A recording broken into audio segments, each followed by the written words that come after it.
మీలో ఎంతమందికి గులాబ్ జామున్స్ ఇష్టం? నాకైతే మోస్ట్ ఫేవరెట్. అయినా గులాబ్ జామున్లు ఇష్టం లేని వాళ్ళు ఎవరుంటారు చెప్పండి. మొన్న మా మామ బర్త్డేకి గులాబ్ జామున్స్ చేశాను కదా, కొంతమంది అయితే అడిగారు ఎలా చేయాలి పర్ఫెక్ట్ గులాబ్ జామున్స్ అని.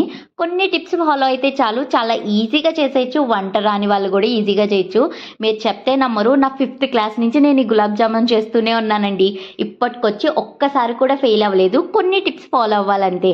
పిండి కలిపేటప్పుడు వాటర్ బదులు కొంచెం పచ్చిపాలు కానీ మరిగించిన పాలు కానీ వేయండి.